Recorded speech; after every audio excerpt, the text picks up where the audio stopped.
Subcommittee will come to order. Thank you for joining us here today. Welcome to our Human Resources Subcommittee hearing. Today we are here to discuss the Maternal, Infant, and Early Childhood Home Visiting Program, known as MCV, which helps support state and local efforts to provide voluntary, evidence-based, outcome-focused home visiting services to parents and children at risk of adverse experiences. The program's objectives include promoting school readiness of young children, increasing economic self-sufficiency of families, improving prenatal health and birth outcomes, and preventing child abuse and neglect. This hearing will examine a range of home visiting models, review how states operate and fund programs, and highlight how an evidence-based home visiting program can produce positive outcomes for children and families. Federal funding for home visiting was first proposed in 2004 by Republican Senators Chris Bond and Jim Talent, both from Missouri. However, the first federal funds for evidence-based home visiting were provided in FY 2008 after Congress agreed to fund President George W. Bush's proposal to test this approach and measure the outcomes. The MCV program was fully authorized in FY 2010 to continue these efforts and is now up for reauthorization this year. I, like other members of this subcommittee, have had the opportunity to see firsthand what home visiting looks like in my community. Last Monday, I spent time with the Panhandle Public Health District's Healthy Families America program, which aims to improve the economic success and school readiness of vulnerable children and families in 3 Nebraska counties, Scottsbluff, Morrill, and Box Butte. Dawn, one participant I met with on Monday, shared her experience of working with a home visitor who helped her find a stable home and a steady income in order to provide for her growing family. These are the types of outcomes we should be expecting and receiving from the use of limited taxpayer resources. Unfortunately, outcomes like these are the exception rather than the rule. When we look around at how we help struggling families, new federal social programs have been evaluated to determine if they are working, and almost none have conditioned funding on evidence of effectiveness. In our Better Way agenda, we proposed measuring how well programs are working so we can focus funding on programs which produce real results. When we spend limited taxpayer dollars to help those in need, we must make sure we're spending money on effective programs. To do otherwise is a disservice to both taxpayers as well as beneficiaries. MCV is one of the only social programs where funding is tied to proven evidence. For a home visiting model to be funded, an evaluation must show the program has demonstrated significant positive outcomes in areas such as reducing child abuse and neglect, improving maternal and child health, and improving economic self-sufficiency. Many of these approved models are now being further studied through a rigorous random assignment evaluation to better measure their impact so we know families are receiving real help. States have also been held accountable for demonstrating positive outcomes for children and families. If they don't show improvements in 4 of 6 areas specified in law, they have to explain how they plan to improve their services to get results, which again provide real help to struggling families. My top priority for this subcommittee in this Congress continues to be ensuring greater opportunity for Americans. Last week, I was grateful to learn more about how the home visiting program empowers Nebraska parents to provide a better life for their children, and I look forward to hearing more about similar efforts across the country today as we look forward to MCV reauthorization. I now yield to the distinguished ranking member, Mr. Davis, for the purpose of an opening statement. Mr. Davis. Thank you very much, Mr. Chairman, and I want to thank you for holding this hearing on evidence-based home visiting. I'd like to ask unanimous consent to submit a group of stories that have been, well, not really stories, but experiences that have been submitted about families in my district, and I'd like to submit those for the record. Without objection. Before I came to Congress, I worked in community health centers and saw firsthand how home visits by community health workers helped engage people to change behaviors and embrace preventative health approaches. I introduced my first bipartisan home visiting bill over a decade ago in 2005, and so I look forward to continuing this bipartisan work with you and other members of this committee. Frederick Douglass said, "It is easier to build strong children than to repair broken men, and I agree. Infants are more likely to enter foster care than any other age group, twice as likely as 1-year-olds and more than 5 times as likely as 11-year-olds. Several home visiting models, including Healthy Families America, which is headquartered in Chicago, have proven that home visiting is a tool that can keep these children safe at home. Children at risk of foster care are not the only ones who benefit from home visiting. In my congressional district, nearly 60% of children 5 and under live in low-income families. Some of them are fortunate to be served by the Home Instruction for Parents of Preschool Youngsters, or HIPPY program, which has a long track record of working with parents of all backgrounds to prepare children to succeed at school. The Federal Maternal Infant and Early Childhood Home Visiting Program, or MICVA, did not invent home visiting. My home state of Illinois has invested in home visiting for 30 years, and we're not alone. MICVA has played a vital role in strengthening these state and local efforts. Where home visiting did not exist, MICVA offered the neediest families this lifeline for the first time.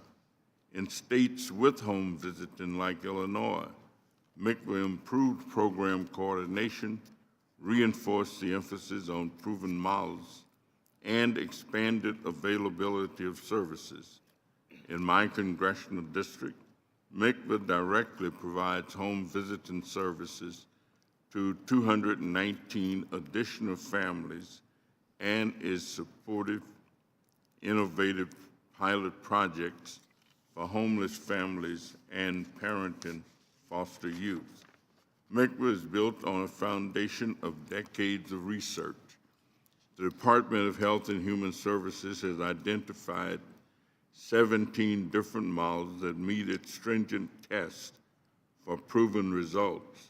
States, territories, and tribes can choose from a range of evidence-based models that allow them to target the right help to the right families at the right time. Some states even transition families from one model to another as children grow. In Illinois, MICVA funds a central intake process to make sure families are directed to the most effective models for their needs. Although home visiting models focus on different aspects of child well-being and use visitors with different qualifications, they have important commonalities. Home visitors form positive relationships with families to help them find strength in themselves and in their communities.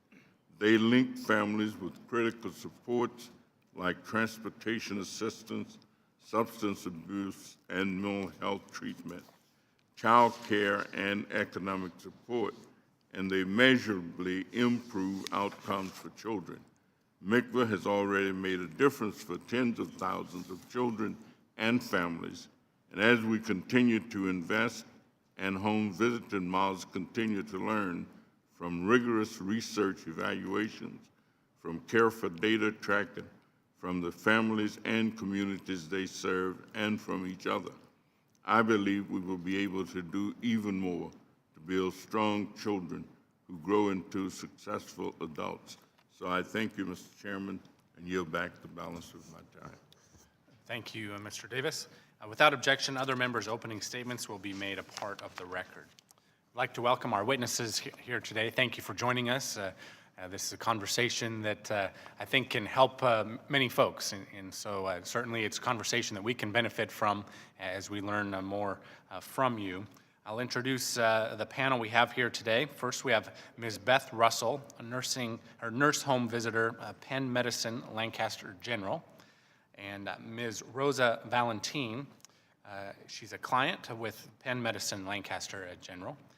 And Mr. Eric Bellamy, home visiting manager at Children's Trust of South Carolina, and Ms. Diana Rauner, president of the Ounce of Prevention Fund in Illinois.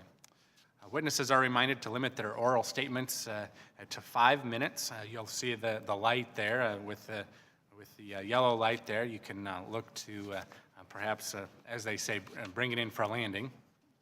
And all of your written statements will be included in, your full written statements will be included in the record. Right now we'll begin with Ms. Russell. You may begin when you're ready. Good morning, Chairman Smith, Ranking Member Davis, and members of the subcommittee. Thank you for the opportunity to testify on behalf of Nurse Family Partnership and Lancaster General Health Penn Medicine in support of evidence-based home visiting and the maternal, infant, and early childhood home visiting program.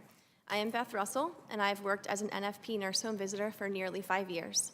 I have the privilege of helping new mothers become the best moms they can be for their babies.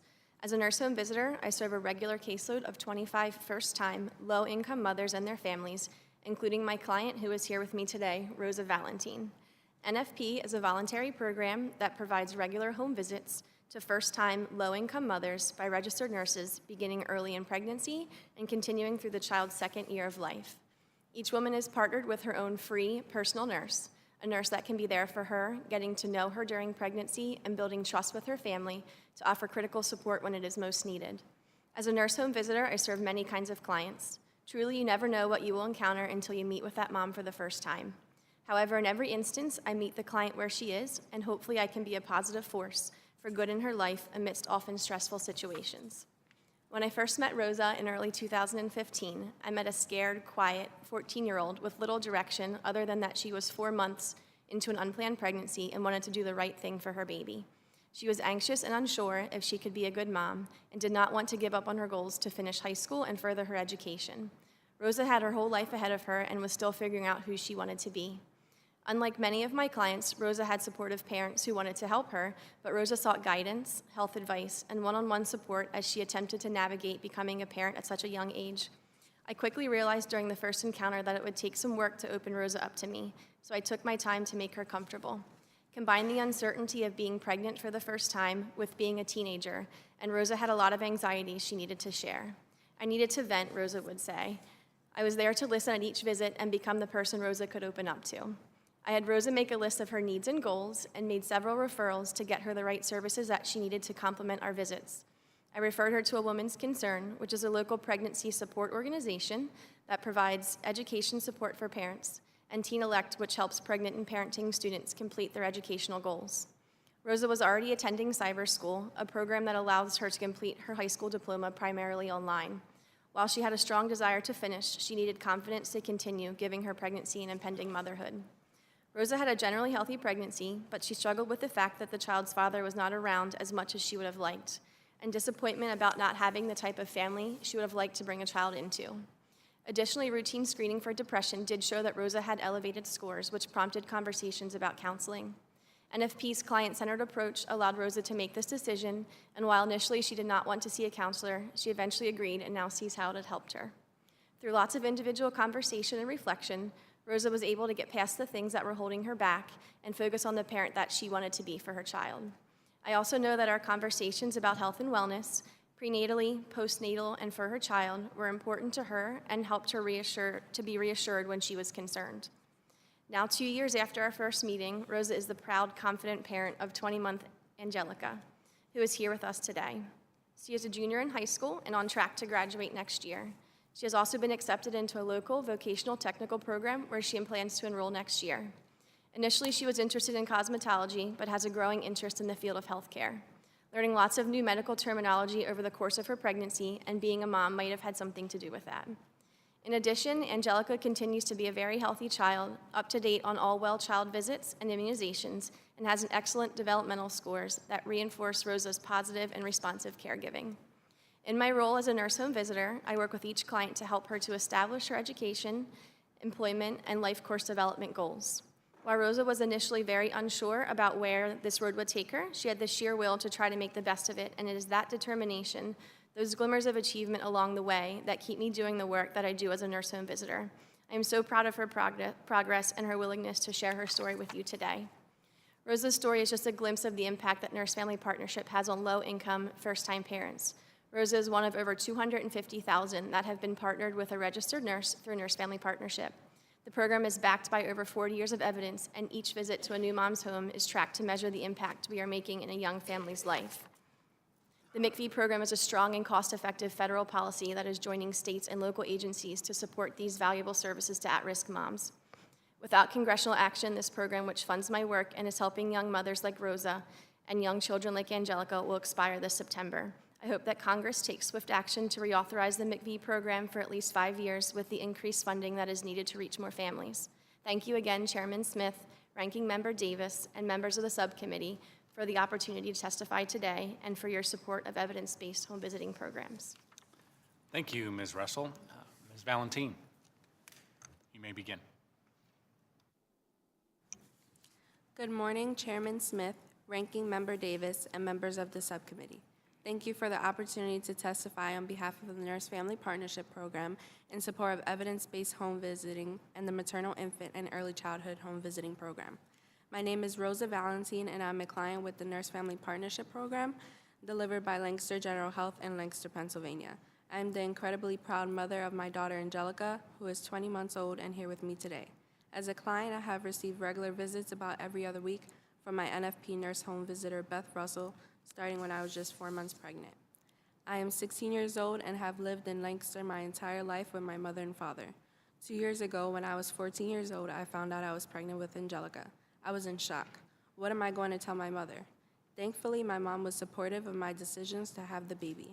And from the minute I saw her arms, legs, and fluttering heartbeat, I knew that I wanted to protect her from any harm and do what was best for her.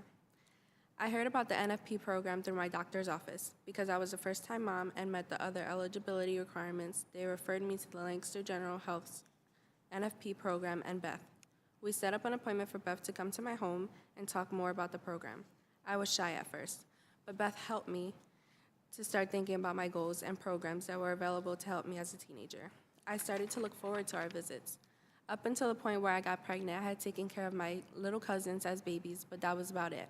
On June 23, 2015, at 2:39 p.m., my life changed. My baby girl was born weighing 6 pounds, 3 ounces, and measuring 19.5 inches long. She had jet black hair and black eyes. Now, I had a lot to learn about taking care of my own baby, not to mention navigating my own personal challenges. I had experienced a lot of disrespect from my peers about my pregnancy, and although my mom and dad have always been there for me, I didn't have the support from my entire family. And although I initially expected Angelica's father to be a part of raising her, and I thought we would be together as a family to experience her milestones, ultimately he was not in the picture. This was very difficult for me, and I struggled to move past that, but I had to take care of my baby and reach my goals. Beth helped me do just that. She has been there for me emotionally, sometimes just as a listening ear for venting or to provide suggestions on dealing with stressful situations so that I can get back to being the mom I needed and wanted to be. Angelica is the love of my life.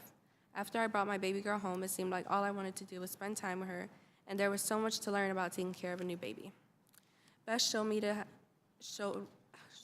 me how to bathe her for the first time and answered all of my questions about what was going on with my baby. It was difficult to keep up as a new mom.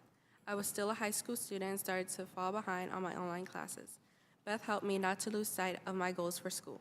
This is what you wanted for yourself, she reminds me. She helped me to develop a routine for my daughter and find time for myself to study.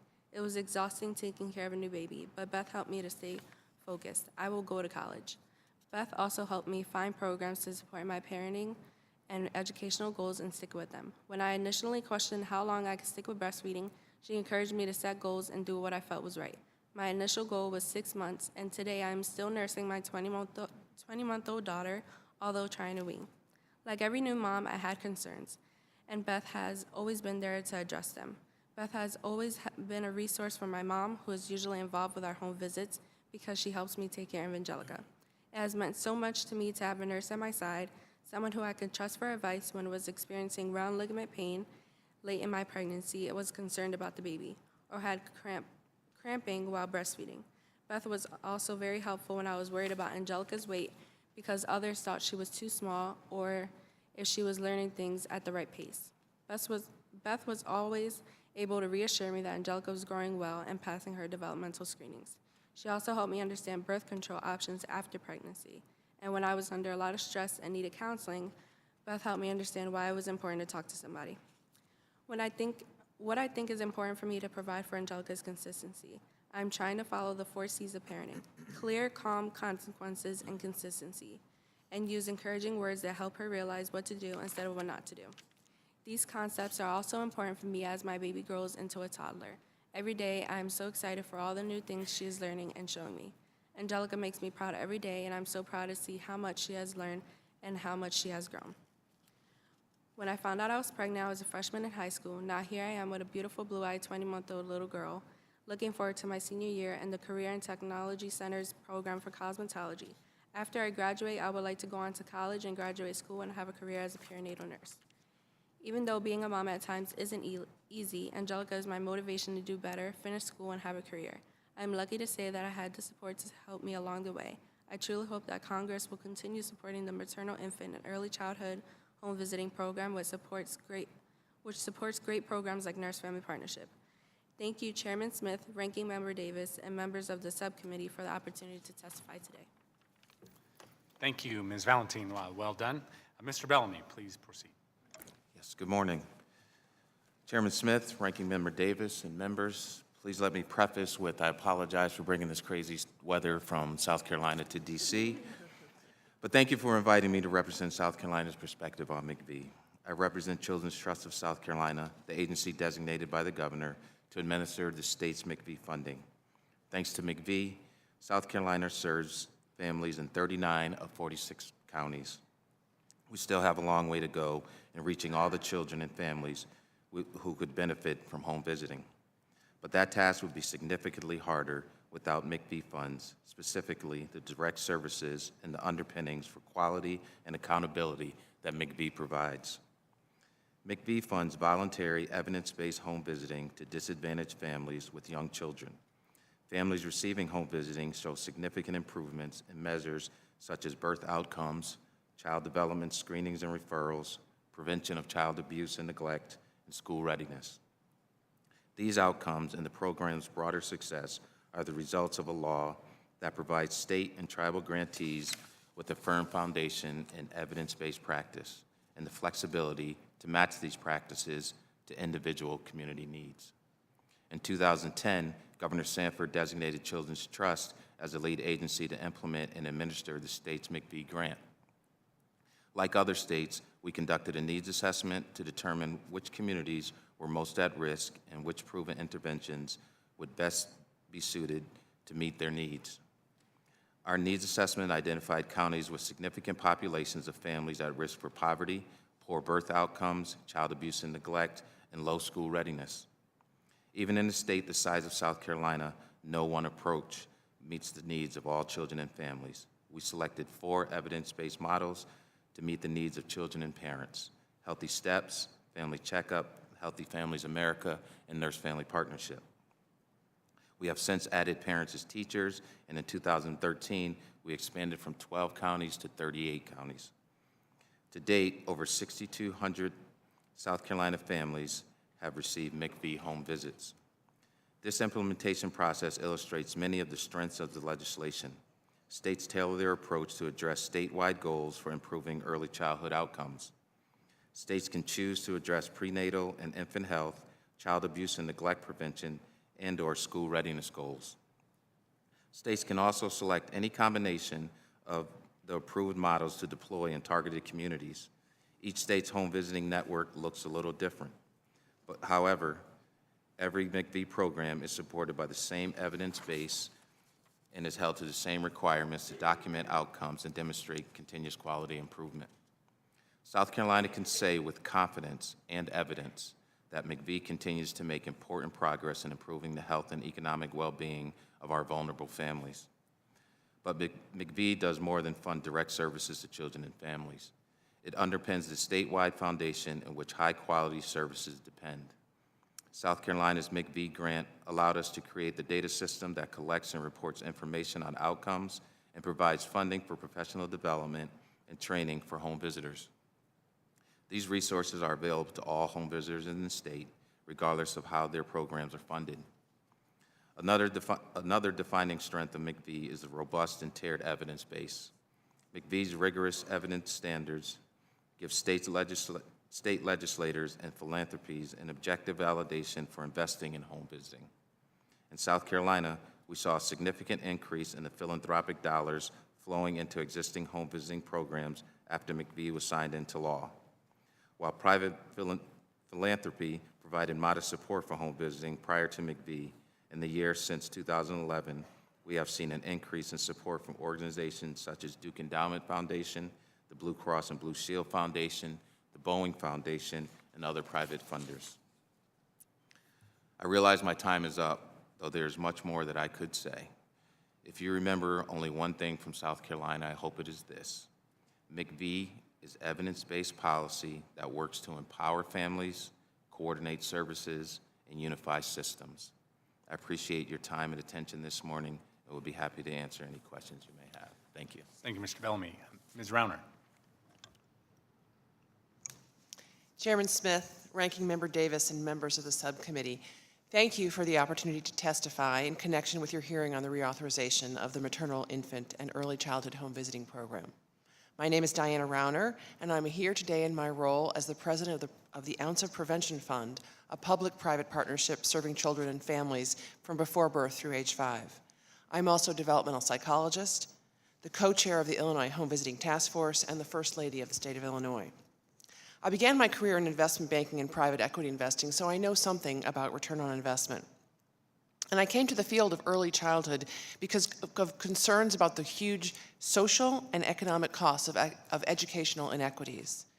I chose to focus on early childhood development because investments in the first years of life are simply the most efficient and effective ways to develop human capital.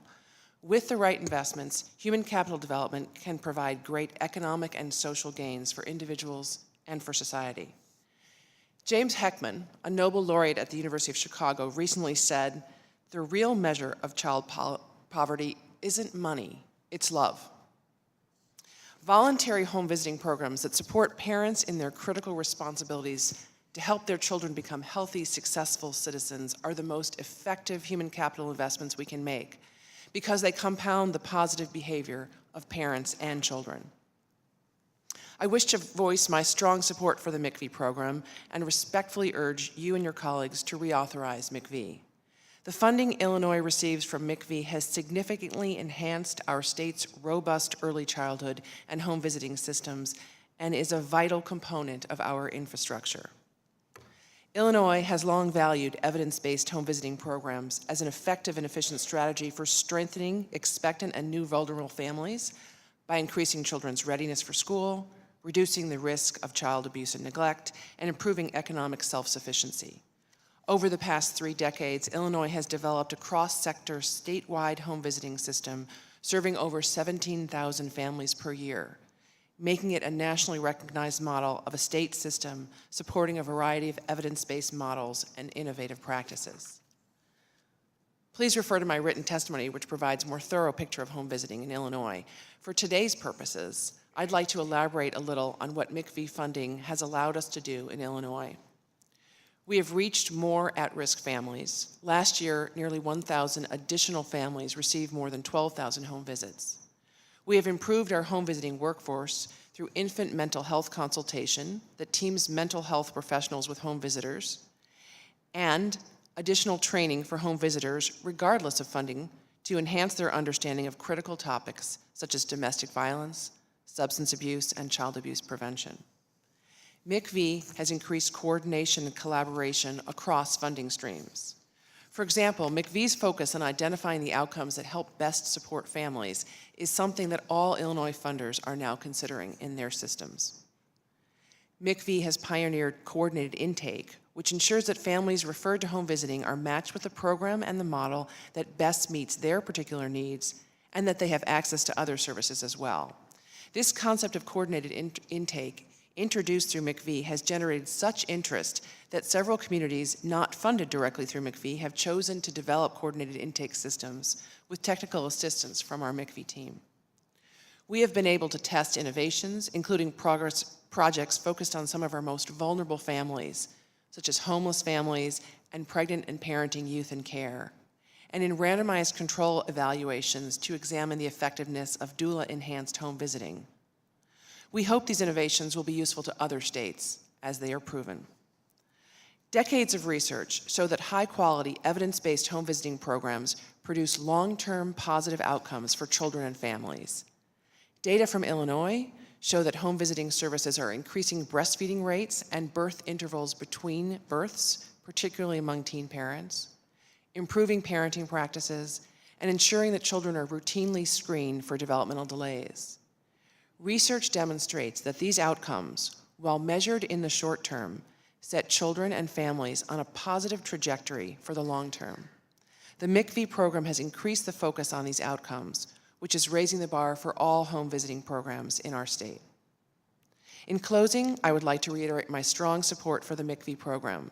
MICV undergirds and enhances our entire home visiting system and improves the lives of at-risk families and children in Illinois.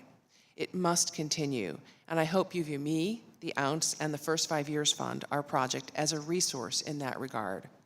Thank you for your time and consideration of my testimony. I would be happy to answer your questions. Thank you, Ms. Rauner. Thank you to all of our witnesses here today. We appreciate your insights. They're important for us. And so now we'll go through questions here from myself and the members. I'll begin.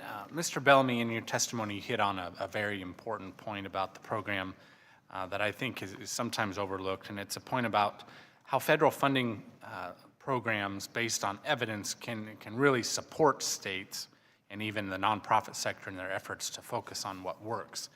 In your testimony, you highlight how the McV program itself is important, but also that the evidence standard is set up and the signal it sent was just as important as identified the models that were shown to be most effective. For example, I know once McV specified programs must be evidence-based and show results to receive funding, Nebraska, my home state, tied their own state funding to a similar standard. So now all home visiting in Nebraska is evidence-based. Can you tell us a bit more about how the evidence standard in McV has influenced state practice in funding home visiting? Yeah, I think the fact that McV has set a level of standardization has really influenced how funders look at what they will fund around evidence-based practices.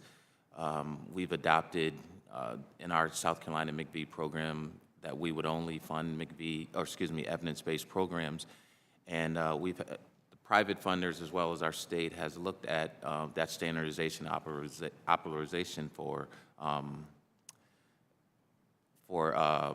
those evidence-based programs to really look at setting a target that and really being able to identify those practices as we move forward. At this point, funding has not moved in our state as far as looking at specific evidence-based practices. We want to build a continuum of services in our state and around evidence-based practices. So we want to continue to really build a systematic approach to it. In your interactions with other states, perhaps, have you learned what other states have done, or could you point to anything like that, perhaps? Tough for me to say. Well, in conversations with my peers in other states, there have been states that have identified ways to look at their standardization. They have worked with their legislation to really put into action some of their standards and the evidence-based standardization. It'll be difficult for me to pinpoint exactly what those states are at this time, but yeah, there has been other standardizations looked at and how they have adopted those practices. Sure, thank you. Anyone else on the panel wish to comment? Ms. Rauner? I would just add that one of the ways that McV has helped with standardization is in terms of standardization of the workforce, a common understanding of what qualities are necessary across the models for training and professional development, ongoing professional development, and credentials. And that has, again, raised the standards and raised uniformity across programs and across funding streams. Thank you. Anyone else? If not, that's fine. I now recognize that Ranking Member Mr. Davis for any questions he might have. Thank you very much, Mr. Chairman, and I also want to thank all of the witnesses. Mr. Bellamy, let me ask you, I don't run into that many men in this line of work. What drew you to it, if you would? To the work that I do? Yes. It's a very good question, Mr. Davis. You know, years ago, I started out in doing teen pregnancy prevention work and worked with adolescents in direct services, and it really influenced my passion with working with younger populations. But essentially, what it boils down to is the fact that I thoroughly believe that early intervention is predictive of some very good things in later years, and I think our youngest population is the most vulnerable population, and we need to target those strategies, whether it be men, women, whatever the case may be. And I'm just passionate about what I do and the work that I do, and hopefully I can bring different perspectives sometimes than from where I sit as a state lead. Thank you. Thank you very much. Dr. Rana, it's not every day that I run into a first lady of a state who also has a full-time working job and involved with all kinds of other social service entities. The Ounce of Prevention is supporting some innovative home visiting programs, especially dealing with pregnant and foster youth. How does this work strike you in terms of its benefit to society? Well, I personally believe that the development of every child's potential is the social justice issue of our time. It is an economic challenge and a moral challenge for us to ensure that every child can participate in the American dream and in the American economy and as a full citizen of our nation. And again, research is quite clear that the period of the first few years of life has the greatest opportunity for setting children on the proper trajectory for development. And again, because it is an intervention that affects both children and their parents, it has the opportunity to build and develop two lives. And I think that is one of the most powerful pieces of this work for me. It certainly drives the work that I've been doing for decades. Thank you very much. Ms. Valentin, I think you are indeed a role model.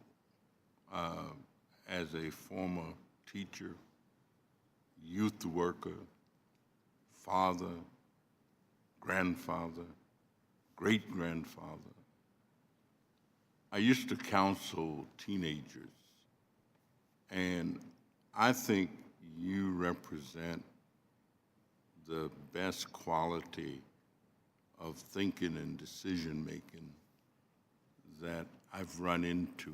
Could you share with us how your experiences have actually assisted you and what you may have done even for others?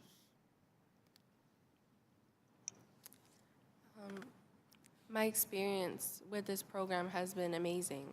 You know, an unplanned pregnancy, first-time mom, any mom, young or older, you know, you just need to have that support and need to know certain things. And this program has helped me so much with even the littlest things, not so much about the child, but about me or helping our, you know, my family and stuff like that. So it's been really helpful, and I hope that everybody, I mean, I know if everyone could be here right now, they would share their experience, because this is truly amazing. Thank you very much, and I'll yield back, Mr. Chairman. Thank you, Mr. Davis. Mr. Smith from Missouri. Thank you, Mr. Chairman. And thank you to the witnesses for making it here today despite the 2-inch winter blizzard that we had up here. Clearly not like Missouri and Illinois weather. I want to thank the chairman for holding this important hearing on the Maternal, Infant, and Early Childhood Home Visiting, or MICV program. Many times the federal government tries to do too much. Our third president, Thomas Jefferson, got it right when he said, "The government closest to the people serves the people best." But MCV works because it offers states like Missouri the flexibility to administer the program in the way that best suits their needs. MCV's flexibility allows Missouri's Governor, Eric Greitens, to implement 3 of his major priorities. He wants to improve healthcare, access, reduce opioid abuse, and reduce infant mortality. By choosing to run the Nurse-Family Partnership as part of the program, Governor Greitens is able to follow through on his promise to address the high infant mortality rates in the Boot Hill of Missouri. For example, in my district in Pemiscot County, in the Boot Hill, we have the worst health outcomes of any county in Missouri. It's 115 of 115. Of course, there's 114 counties in the city of St. Louis. That's why it's 115. Pemiscot County experiences the highest infant mortality rates in all of Missouri. We know that 1 out of 8 mothers don't make it to full term when pregnant, and 2/3 of infant mortality is due to preterm births. We know that we can do a lot better. That's why Missouri's Department of Health and Senior Services has begun to administer the Nurse-Family Partnership Program in Butler, Dunklin, Pemiscot, and Ripley counties in the Boot Hill. This targeted approach can help reduce infant mortality rates in our most distressed counties. Unfortunately, Pemiscot County needs the most help of anywhere in the state. But fortunately, because of the MCV and by working with Governor Greitens, we can improve health outcomes, save lives, and reduce cost. As an evidence-based program, we know taxpayer dollars are being spent in the right place because the Nurse-Family Partnership Program is shown to decrease preterm births and reduce infant mortality. Ms. Russell, I would like to learn a little bit more about the nuts and bolts of the program. How do you prepare for your first visit with a mother?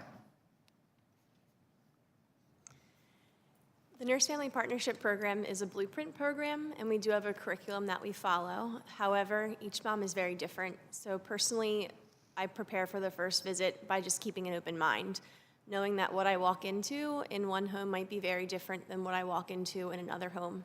So my priorities across the board are always ensuring that she already has prenatal care established, and if she does not, ensuring that I can help make referrals to get her prenatal care started. And then from there, we look at some of is she utilizing the appropriate community resources like she should be? Are they part of the WIC program? Do they have food that they can eat? And ensuring that we will refer to those services as needed. Once I'm sure that all of her basic needs are met, we can start to learn a little bit more about who she is as a person and what's important to her. We have, as nurses, outcomes that we would like to see as far as keeping everybody healthy and safe, but it's also important, and Nurse-Family Partnership agrees with this as well, that it's important that we find out what the client's heart's desire is and help them reach that as well. So the first visit is very much getting to know them, trying to be as laid back as possible and letting them share with us what they're willing to share, and then building on from there in each visit from that point on. The Nurse-Family Partnership requires a 2-year commitment.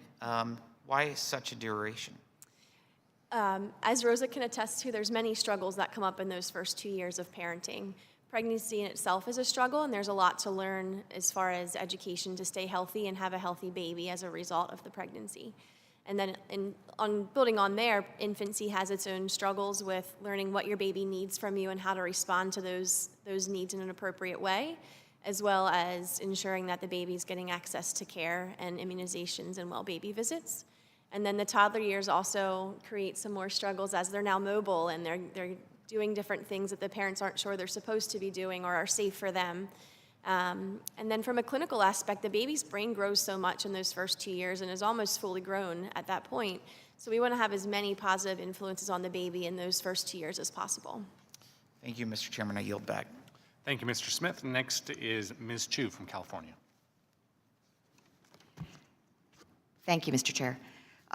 In Los Angeles County, we utilize both the Healthy Families America and the Nurse-Family Partnership models of home visiting. And in 2015, home visitors made over 29,000 home visits to around 5,500 parents and children in California. The program in my state and in LA County have placed an emphasis on connecting pregnant women and new mothers with mental health services. That is, in my opinion, a fantastic way to leverage existing programs aimed at improving mental health and wellness for children and families with the unique methods of the home visiting program. So, Ms. Russell, based on your experiences working with the Nurse-Family Partnership model in Pennsylvania, can you describe a few ways in which you've relied on a broader array of available social services, such as a mental health evaluation and treatment, to carry out your mission? And do you have examples? Sure. As part of the Nurse-Family Partnership Program, we do regular incremental screenings for depressive and anxiety disorders. So based on those screenings, we can refer as necessary. So we do those during pregnancy and then continuing through the child's first 2 years of life on a schedule, but we can also do them as needed. So if we come into a home and we find that the mother's affect and tone are just not quite like they had been before, we can screen as needed, which is one thing that's great for us as nurses, is we've been given those tools in our undergraduate degrees to recognize some of the problems that might present if a mother is having trouble with her mood, but maybe isn't quite ready to recognize that in herself, just like Rosa had been through. So through those routine screenings and through our basic assessment skills that we learn in our undergraduate programs, we're able to keep a really close eye on that. Unfortunately, in Lancaster, our mental health resources are not as strong as we would like them to be. We are able to make referrals, but many times they do have to wait for a couple weeks or a couple months until they can be seen by a provider. So in the meantime, we're able to educate on some coping mechanisms that they can use in their own home until they're able to get into a more structured environment for counseling services. And do you think mental health issues are a frequent kind of issue that comes up for pregnant women? I would say yes. I do feel that they are very, very prevalent in our population. Nurse-Family Partnership collects data that could give you the real percentages as far as that goes. But every day, I'm working with at least one mom who's having trouble with her mood at that current time. A general day for me is 3 to 4 visits with 3 to 4 different patients. So that's one a day that's probably having some sort of trouble, which is about 25% of my caseload to 50% of my caseload. So it is very prevalent, unfortunately. And how about substance abuse counseling? Is that substance abuse an issue that comes up frequently? Yes, substance abuse is also an issue that comes up, whether that might be a past history and the mother is now no longer using but is working on ways to prevent herself from continuing to use, or whether they actually are using a substance during their pregnancy. So for us as nurses, it's important that we educate on how that'll not only affect her, but affect her unborn child, or if she's already parenting, how that will affect that child's growth and development as well. Okay, Ms. Rauner, in placing an emphasis on connecting pregnant women and new mothers with mental health services, states like California try to detect and remediate potential issues very early in a child's life. However, data from the LA County Health Services underscores the challenges facing many mothers, which is that nearly 1/3 of women who were recently pregnant or had delivered a baby lacked a regular source of health care. So how do home visitors help to provide effective early intervention for pregnant women and new mothers who do not have easy or regular access to health care? Well, certainly one of our efforts has been to connect new mothers to all the services that they need. With respect to mental health programs, we also have been able to use MCV funds to build mental health consultation in for our home visitors so that they're actually able to be supportive when we don't have access to services. But access to early intervention services, to healthcare services, and other connections is a very vital part of what the home visitor is doing in any community. And certainly we make that a high priority for all of the models that are in place in Illinois. Okay, so I yield back. Thank you, Ms. Chu. We'll move on to Mr. Reichert from Washington State. Thank you, Mr. Chairman. First of all, I want to thank the witnesses for being here and for the time that it took to put your comments and statements together. And thank the staff. The Democrats and the Republicans have people that are sitting back here. They put this whole thing together, and I want to congratulate them on bringing some excellent witnesses today to testify. It's important for us to hear not only from people like Rosa, if it's okay if I call you Rosa, and the experts in the field that, that do the work, but it's so critical to hear from those who are the recipients and then those who provide the work, the services like Beth. How many of the witnesses have testified before Congress before? How many have testified before other members of maybe a city council or a county council, or I knew that Ms. Rauner would raise her hand. She has experience in this world. You've all done a great job, but I think we really need to recognize Rosa's testimony. She is the first 16-year-old to testify. Now, I've been here 12 years. I just look like I've been here 40. I've been here 12 years. But this is the first 16-year-old witness, Mr. Chairman, that we've had, and she did outstanding. I don't know if it's against the rules or not, but we should give her an applause.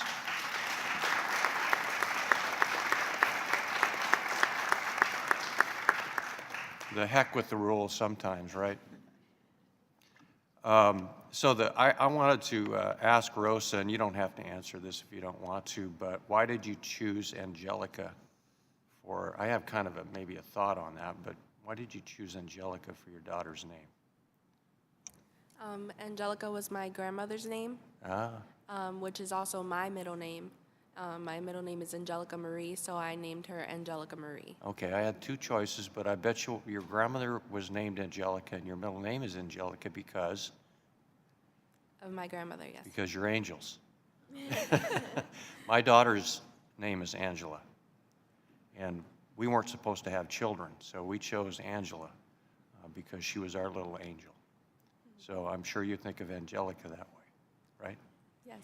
So what I would like to ask Rosa is just, we're having a conversation here. It gets a little formal sometimes, but just from your first contact with Beth and how this came about, because the courage it took for a 14-year-old to decide to go through with the birth of your child, and now here you are today, going to school, looking for a nurse's profession in the future, I think is just an amazing feat, and it shows so much maturity, but you couldn't have done it without Beth. So, and your parents. Yeah. Don't worry about the rest of your family. They'll get on board eventually. It just, right here, Eric's laughing. I've been there. I'm the oldest of 7. Yeah, every now and then they kind of float in and out of your life. But just tell me in your own words what the whole thing was all about for you. How did it really help you? I just felt like I needed more support. My mom was always there to help me, but she was like, this wasn't planned, but we're going to make the best of it, and we're going to get you through this no matter what bumps come through the road. Like, we're going to get through it. You're going to finish school. You're going to be on track to finish, and you're going to be a great mom. So this program, at first I was going to Healthy Beginnings, but Healthy Beginnings wasn't associated with the hospital I was in, the OBGYN. So I was referred to Nurse Family Partnership, and I'm so glad that I was referred to Nurse Family Partnership because it has been, so great.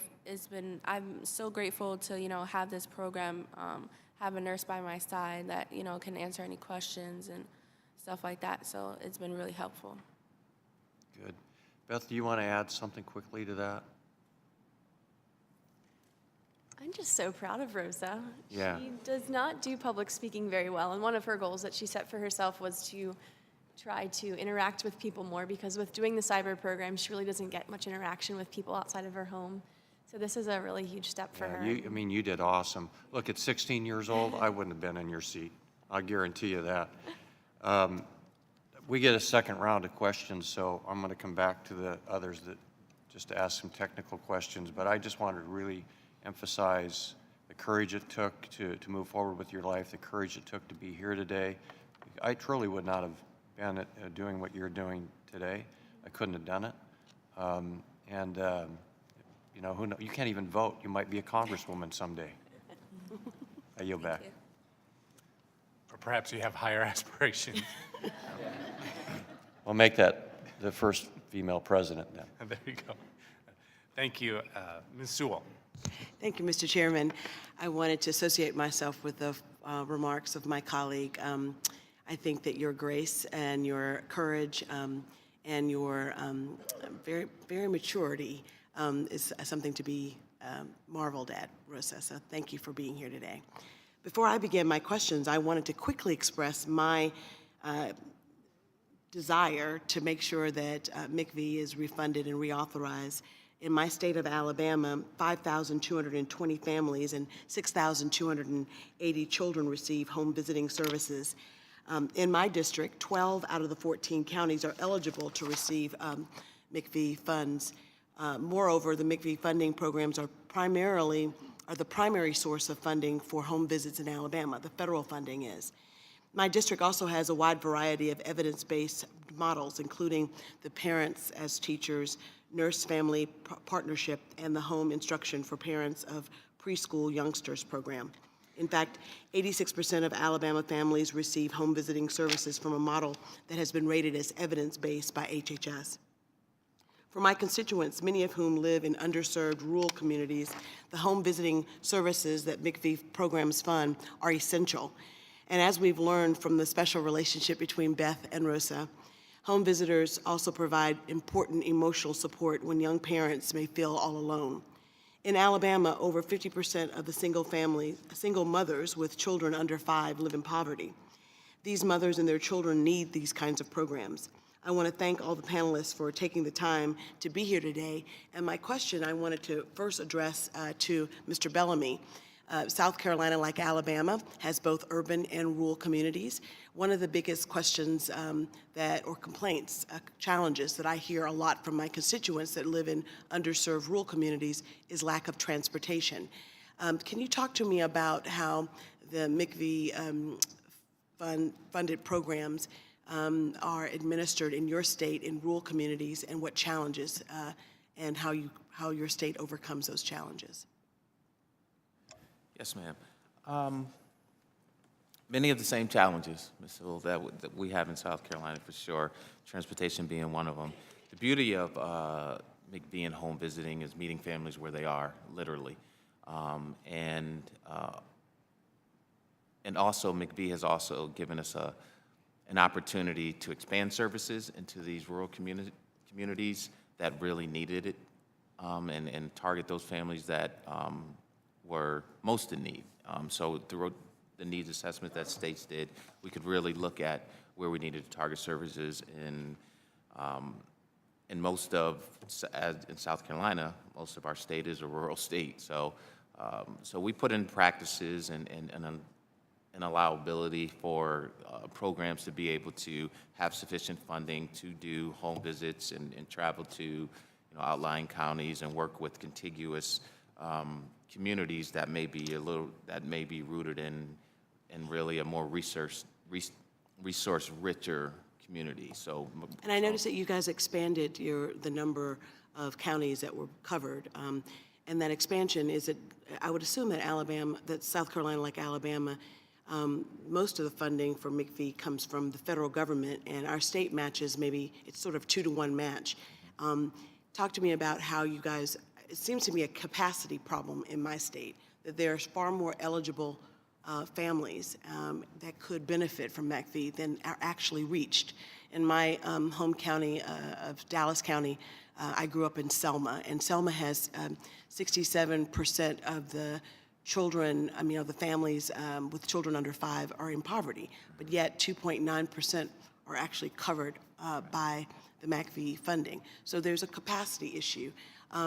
I'd like to get you involved, Ms. Rounder. If you could talk a little bit about how Illinois addresses the capacity issue and making sure that these great programs actually reach more families.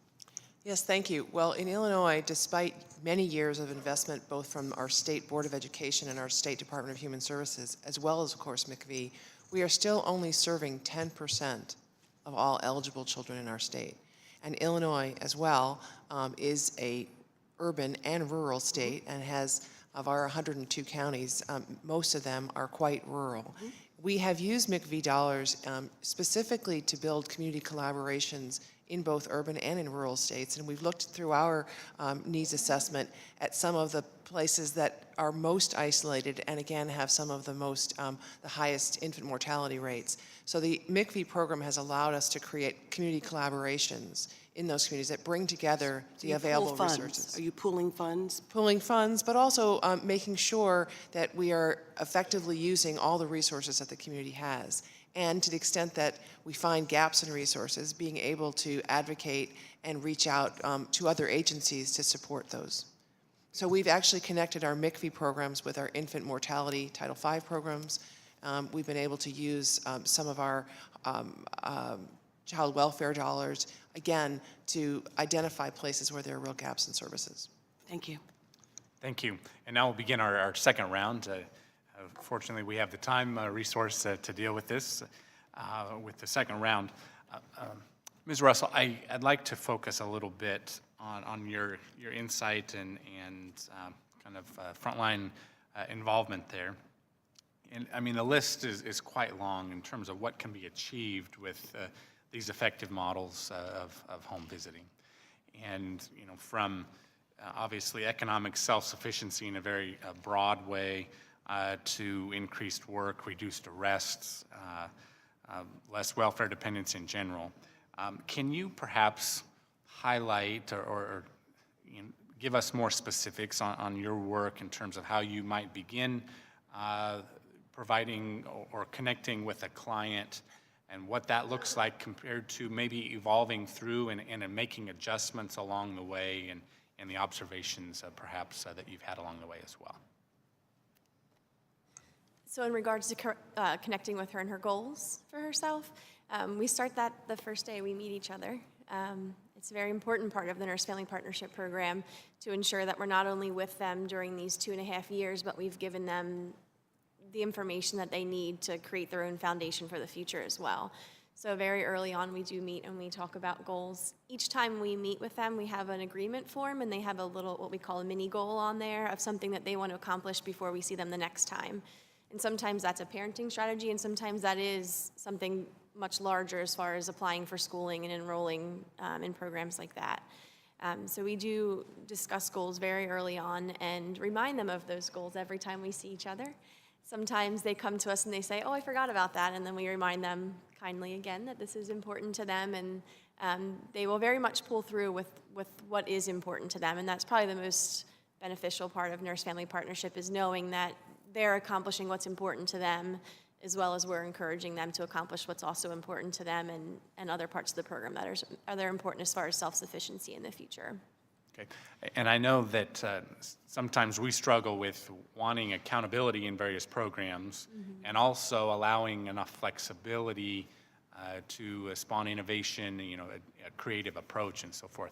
Are there any times when you might feel somewhat confined with the services you offer because perhaps some restrictions or federal requirements, or even state requirements? Yeah, I feel like I can say no to that because the beauty of Nurse Family Partnership is that we can be a little bit flexible with when and where we meet our clients. So if it's snowy and I can't get to her where I need to be, our plowing, unfortunately, is not so great. So we might see each other a couple days later, but we can connect by phone and have a short interaction over phone if we need to. If I have a patient or a family member who is homeless, we can meet at a public library or at a park or a cafe. So coming to them makes it very flexible for us to be able to meet our requirements for how often we're supposed to visit with our families, because we can truly meet them wherever our cars will allow us to go. If there's ever a concern with our clients where maybe they're having some difficulties and they can't physically meet with us, again, we are able to have phone encounters as well to still check in on them and make sure everything is going the way it needs to be and that they have everything that they need before we can physically see them again for a true home visit. And can you say, I think you may have said earlier, but can you say a typical number of clients you see in a day? In a day, I try for 3 to 4. Sometimes I see more than that, just depending on what they need. But If I had perfect control of my schedule, I would see about 3 to 4 a day. And then we just fill in as needed based on what the clients are in need of at that time. Okay. Thank you. Mr. Davis. Thank you, Mr. Chairman. And again, I thank the witnesses. Dr. Runley, let me ask you, sometimes substance abuse is a problem in the home. How does the ounce of prevention deal with substance abuse issues when you run into them? Well, substance abuse is a major challenge for many of the families that we are serving. And one of the most important things we can do is train our home visitors to ensure that they have the skills necessary to identify, address, and refer patients and clients to appropriate services. Now, we know that services are sometimes difficult to come by, and one of the important things, again, that collaboratives allow us to do is begin to look at where the gaps in services are and how we begin to advocate for and push for greater services to address particularly substance abuse. We know in our state that, as in many, that the opioid crisis has really changed the dynamics for many of our communities. We also know that there are many patients who are suffering from mental health issues that are, of course, associated with substance abuse. And so we are very focused on ensuring that our home visitors are appropriately trained, and also that they're connected to a system that can, to which they can refer clients. And for each one of you, if you could, how do you deal with the challenge of getting male involvement or more male involvement in the activities? Well, I would just say that one of the benefits of home visiting is that it is an opportunity to coach both mothers and fathers in their role, even when the parents are not living together and may not actually be together anymore as a couple. But one of the things I tell one story of a family actually in Mr. Davis, in your community, that has been benefiting from home visiting services. Again, a mother and a father, young individuals who we're not together, we're not living together. The mom living at home and trying to continue with her education and get a job, and the dad living in a pretty unstable circumstance. Over the course of a couple of years of participation in a home visiting program, a Healthy Families program, where the mom and dad were able to participate in those programs together, so he would come over and spend time with the home visitor when she would visit the child. He actually decided that it was important for him to get his life back on track, get back into school, and become a caretaker for his child. And the couple have decided to get married. He's in school, she's employed, and they're getting ready to move into their own home. So I think this is an example of how home visiting can support parents as they're developing, frankly, into adults and making the challenging commitments that they need to make to their children and to each other. Thank you. Yes. I think it's, I think fatherhood and male involvement is essential to the holistic approach to serving families, even though oftentimes mothers are the focal point and the entry point to many of our programs. We really need to continue to look at how we're supporting the entire family with our programs. Oftentimes, as you said, we may have couples or families that may be divided and not living together, but the beauty of McV is that it has allowed for innovation within models to really push for models to look at different ways that they can continuously, through quality initiatives, improve their programming. And Fatherhood Initiatives has been one that is building momentum on a continuum. And I think as we move forward, it's something that many states will look at stronger strategies to involve their fatherhood initiatives and their local fatherhood initiatives within the states to be a part of that holistic approach to really bringing the family and being self-sufficient as a family. Thank you very much, Chairman. I yield back. Thank you, Mr. Davis. Mr. Smith from Missouri. Thank you, Mr. Chairman. Ms. Russell, nurse-family partnership is just one service, but I'm sure you connect your clients with numerous other needs. How do you coordinate with these other programs? In Lancaster, we're very grateful to be under the Lancaster General Health and Penn Medicine umbrella. So this allows us opportunities to communicate within that umbrella to other services that are available to families. But we also, over some time, really built strong relationships with other community resources, and we tend to have meetings with them on a regular basis to remind each other that all of our programs exist and that we should be working together as best we can to support our families.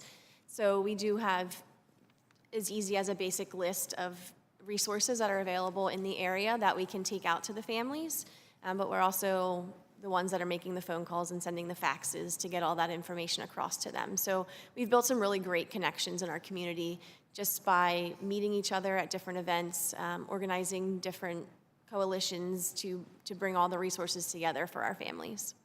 So whenever you coordinate some of these programs and services to the families, is there a reporting mechanism where they report back to you, or do you check back up with them to make sure that those services are following through to help assist them, or how does that work? Yeah, if I send a referral somewhere, I do request that the referral organization contact me once the client has made contact, but then I also will check in with my client when I go to the home visit to ensure that they have either called that referral source or that they have received a call back that they have gotten that service.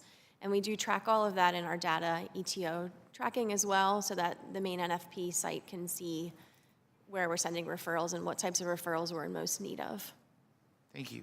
And the nurse-family partnership model requires services be delivered in a certain way so that they are effective, and McV statute requires programs be operated in the way that they were designed and studied. What do you do as a nurse visitor to ensure fidelity to the model?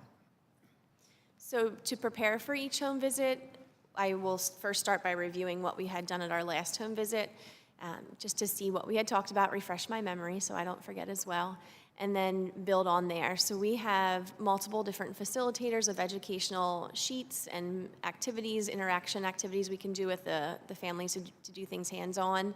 And generally what we try to do is ask the client, the next time I see you, is there anything specific you'd like to talk about, is kind of how we end our visit. And if they're unable to name something, we have a choice sheet that they can choose from. So that gives us the opportunity to deliver what the program is asking us to deliver, because the options that we're giving her to talk about are part of that blueprint curriculum from Nurse Family Partnership. Thank you. I would like to speak to Rosa. As one of the youngest members in Congress and the youngest member on this committee, I'm very impressed with you being here today. My first touch at ever speaking to anyone in government was before my small city council of a town of less than 5,000 people. And I was about your age and was fortunate enough to be able to still serve that city in Congress now. So I can only imagine what your future lies ahead if your first venture is to speak before what I believe is the most important committee in Congress. I'm very impressed, and I look forward to see the great things that you will accomplish. And just want to say I'm extremely proud and humbled to be part of this. And Ms. Rauner, as my neighbor to the east, I would highly impressed whenever I see a first lady that is a working first lady, other than just, career and family. It's both a double task. But I would encourage you to meet with our first lady, Ms. Sheena Greidens, who's also a working first lady, and help mentor her as well. I think you would have a lot in common. Thank you for being here. Thank you. Well said. And Mr. Reichert from Washington State. Thank you, Mr. Chairman. Even though Mr. Smith is the youngest, he has a lot of potential. Us more senior members are, trying to work with him, and he's coming along nicely. I